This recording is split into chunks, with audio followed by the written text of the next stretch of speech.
First at 4, neighbors react after a man was found shot to death in Perry County about this time yesterday. And the recent rain and flooding continues to cause road issues across the region.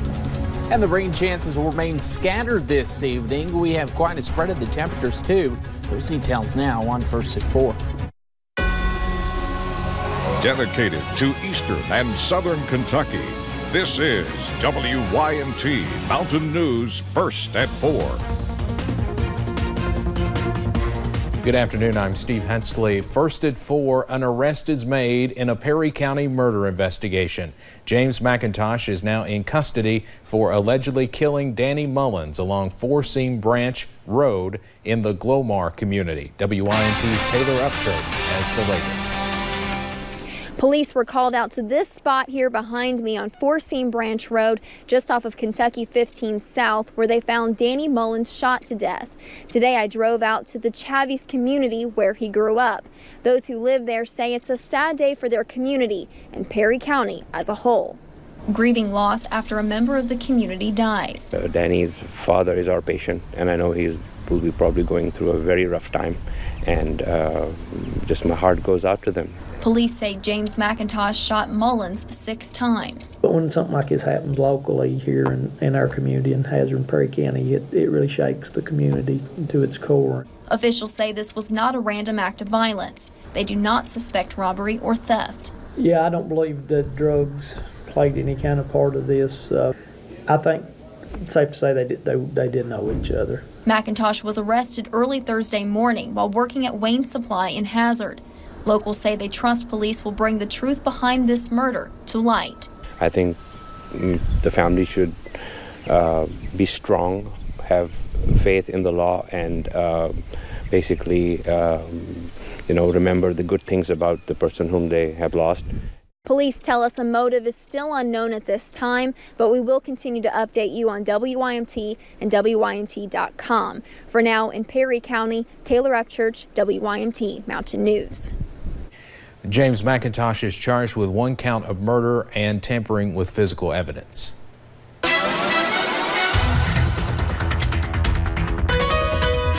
Well, cloudy skies today have been the main story. A low pressure system actually allowing a decent temperature gradient here in eastern Kentucky as well. First, let's take a look at the Mountain Parkway. You'll notice cloudy skies and really nothing impacting them yet in the way of rain.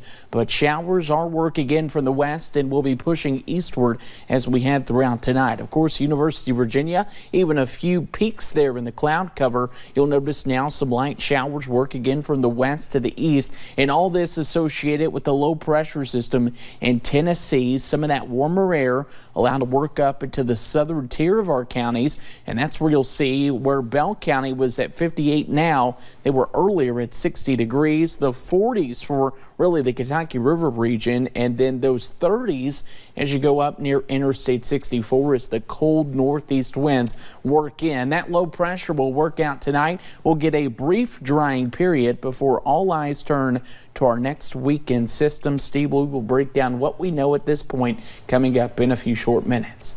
All right, thank you, Andrew, and good to have you back. Well, there have been plenty of cracks and breaks on roadways throughout the region, but the recent rain has caused some of those minor breaks to become major problems. WYMT's Connor James has more on a handful of infrastructure issues across Perry County. He joins us now from the newsroom. Connor? Steve, this story is not just exclusive to Perry County. Like you said, it's all across the region. Breaks, slides, causing many to have to find new routes across eastern Kentucky. Here are a few breaks from Sam Campbell Branch Road near the Krypton community. Buses have to cross this. Here's another from Kentucky 267 near the Dice community. People living near that say they're having to drive an extra 30 minutes or so every single day.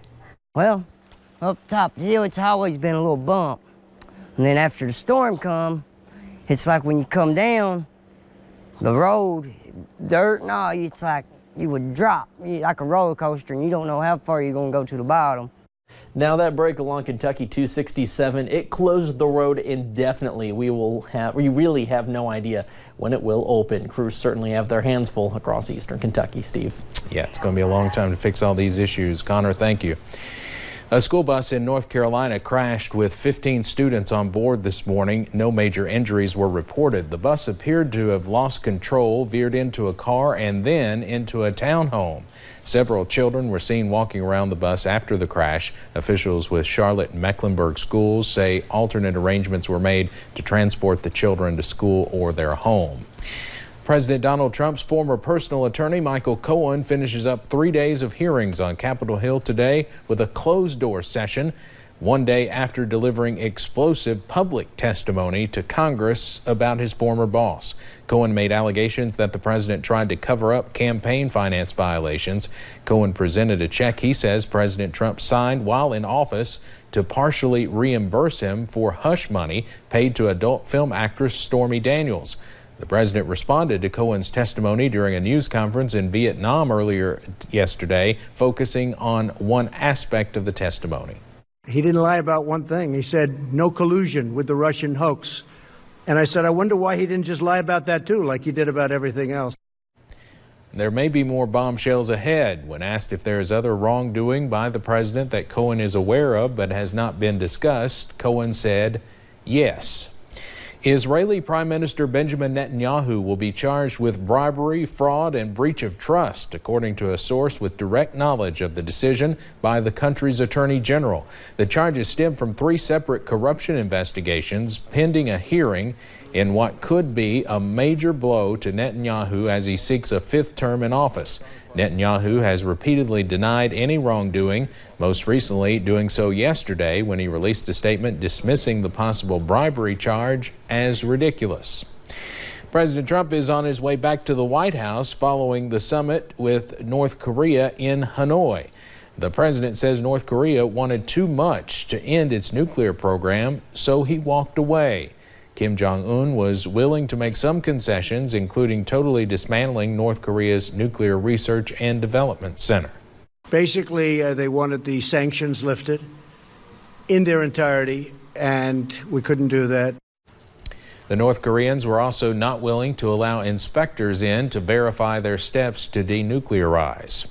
Senator Mitch McConnell praised the president for going the extra mile in meeting with North Korean leader Kim Jong-un. The president also demonstrated a willingness to engage the North Korean leader directly, breathing new life into our diplomacy to solve this seemingly intractable problem. The president's gone the extra mile to demonstrate his sincerity in wanting to resolve this issue. Also in Washington, D.C., the Senate has confirmed Andrew Wheeler to lead the Environmental Protection Agency. The president nominated Wheeler to take over the EPA in a formal capacity in early January. Wheeler, a former coal industry lobbyist, was acting administrator since Scott Pruitt resigned from the post back in July. Since then, he's continued to work on rolling back Obama-era air and water pollution regulations designed to protect the environment and address climate change. While Wheeler does not outright deny climate change, he has also downplayed its urgency. The Kentucky House Committee just passed the controversial House Bill 525, which would change how people are nominated to the Kentucky Teachers Retirement Systems Board. Crowds of teachers called in sick today to protest the bill, including some in Letcher County. Caitlin Sentner joins us now live from Frankfort with more on the latest developments. Caitlin? Yeah, they walked away today not exactly pleased. It was a long day here at the Capitol as teachers waited to hear news on House Bill 525. Ultimately, that passed committee this afternoon. Now, they got here very early and some teachers were not able to make it into the meeting because there just wasn't enough space.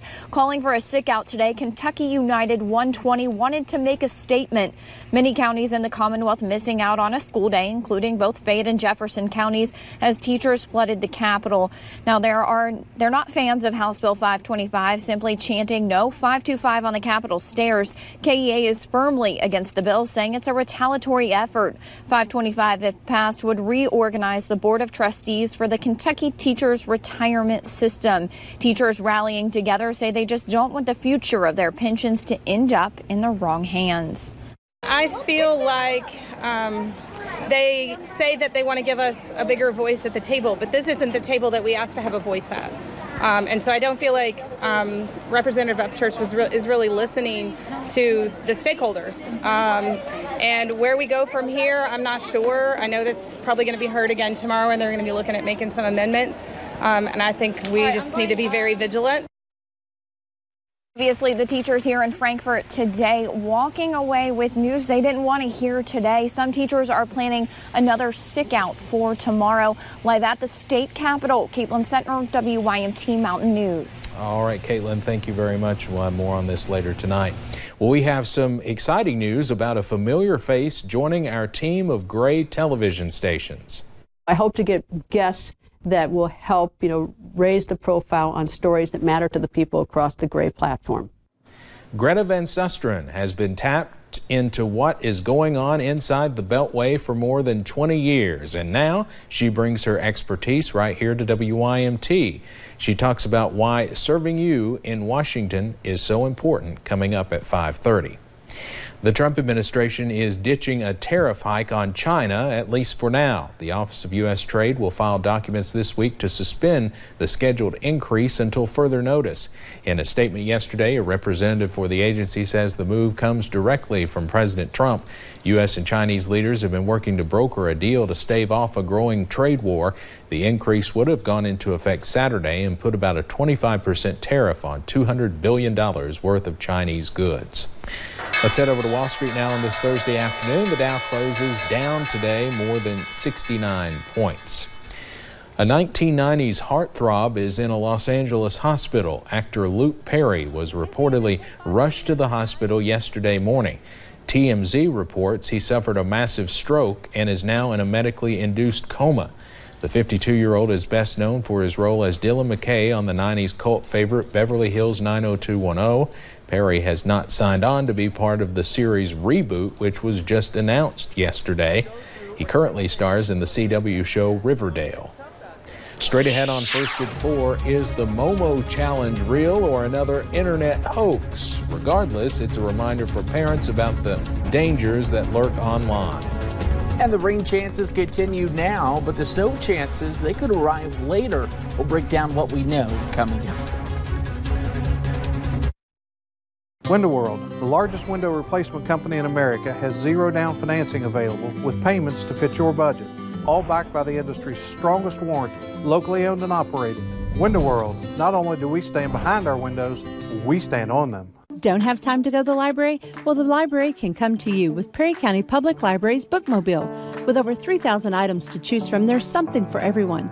Books, audiobooks, DVDs, and more. The Bookmobile offers reading programs year-round and other programs for all ages, including adults,